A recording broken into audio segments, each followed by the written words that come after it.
Welcome back to the PPC qualifiers. We just wrapped up Europe. Congratulations to Chroma Space on their big victory. And now we are moving into Brazil, which I expect should be a pretty good matchup as well. Maybe not quite as good as that first one. We got all 5 maps there. Joining me to talk a bit more about it, though, is Goremizer. Gore, man, I mean, we can only hope it's as good as what we just got to watch, right? Yeah, I mean, that you don't get reverse sweeps often. Granted, they do show up way more often when we're finally we're in best of 5s where it's kind of comfortable. With 14 maps, usually teams have enough to try and turn it around.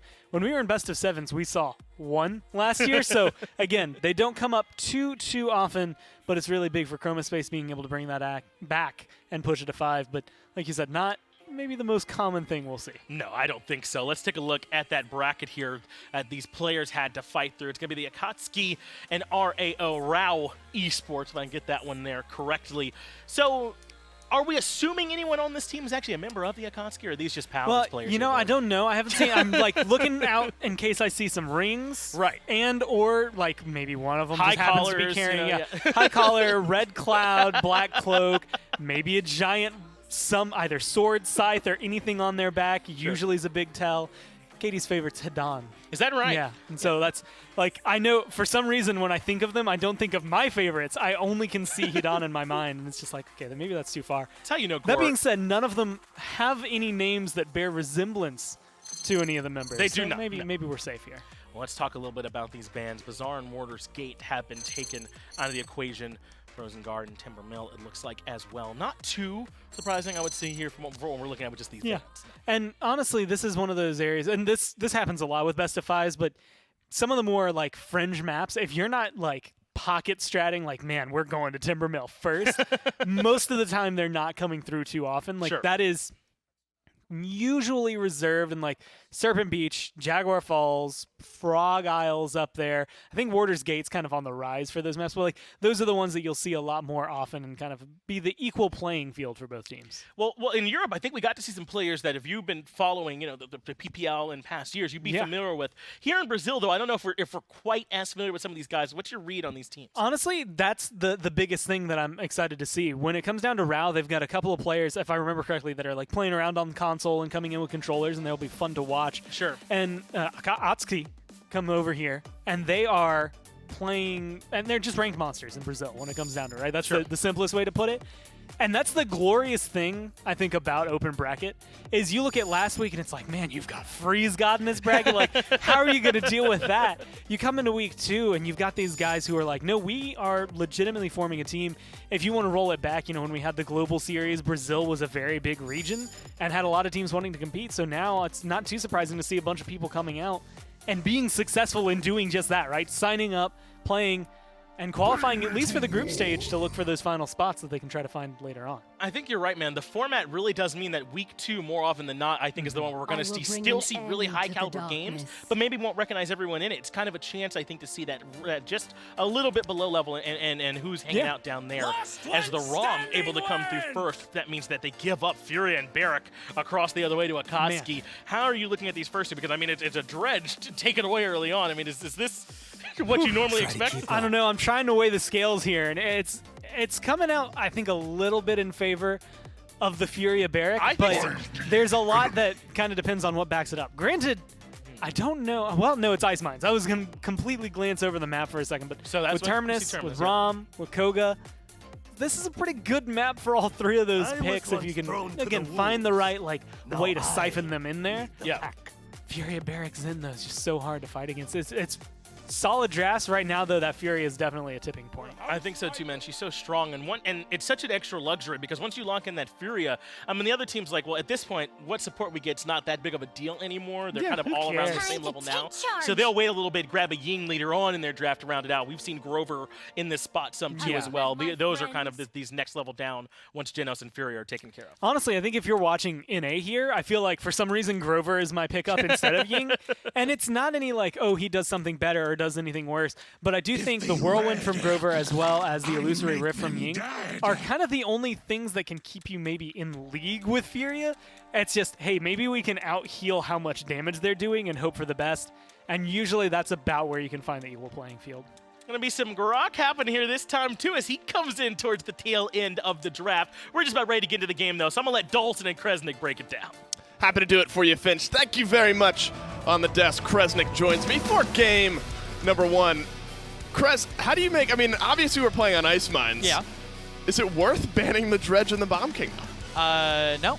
All right. At least not those two specifically. Case closed. All right. Yeah, I don't even think, I think everybody watching is probably thinking the same thing, but right. Very surprising, I would say, to see those two taken out.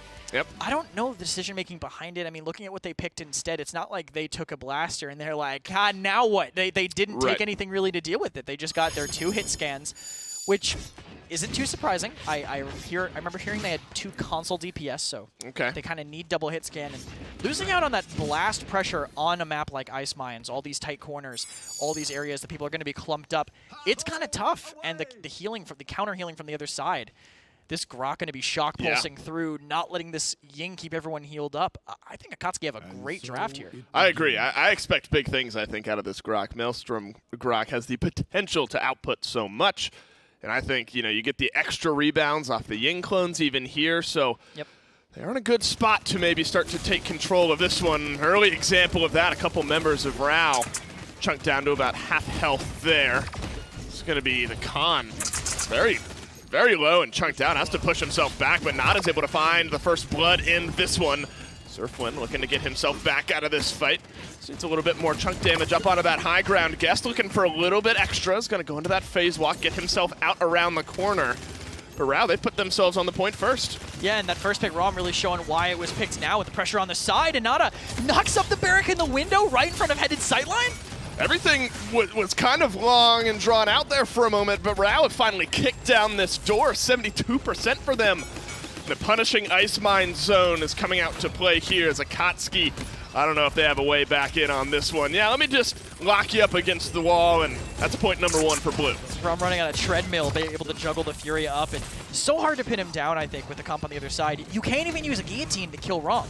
He lives through it. If he has any soul armor, would have beamed to stop his run, but I don't think that's really going to get them anything. Yeah, and if you're already starting off on the back foot just like this, you're real sad about that one. Doesn't stun up the Grok this time around. Ultimate traded out for Ultimate there.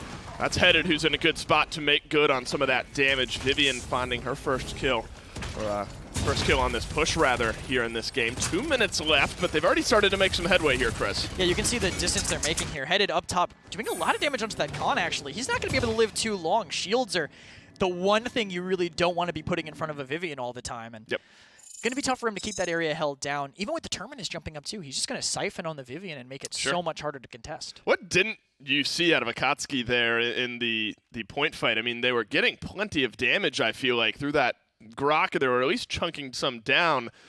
But it seemed like the longer that fight went on, finally Rao was just able to kick down that door. They didn't move. That was the thing. They kind of just waited, and Rom engaged. That was the thing. If Rom runs into the back, maybe you CC him, maybe you can focus him down, but he was on another side of the map. The answer there is just go. Just go. Rom is going to be on top of your back line. If you just ignore him, you can take a 5v4 where everyone's weak because of this Grok just bouncing between everyone. And they're already in a dangerous spot here. A map where you're so used to being able to delay out on this defense and pull things out.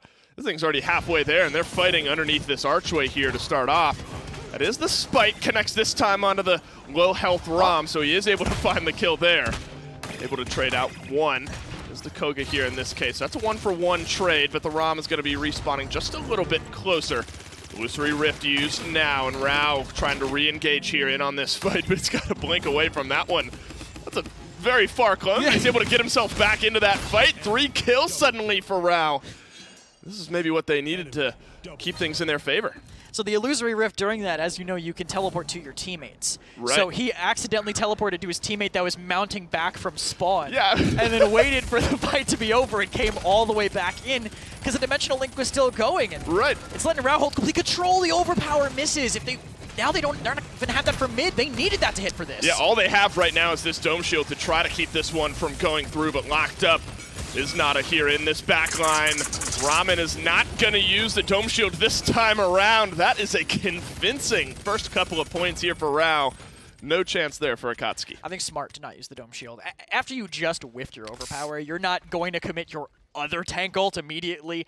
That would have been rough. And speaking of rough, these stat lines, yeah, Akatsuki, 2 kills total. They just can't find the people they need to. They've killed some of the harder people to kill, actually. They killed the Rom, they killed the Koga, but look at the amount of sustain on Rao's side. I mean, Rom, hard to kill with all his DR and dashes. Koga, he just runs away from you. Vivian has the shield and the speed. Terminus has what feels like never-ending Siphon. And then top that all off with arguably the strongest healing-focused healer in the entire game.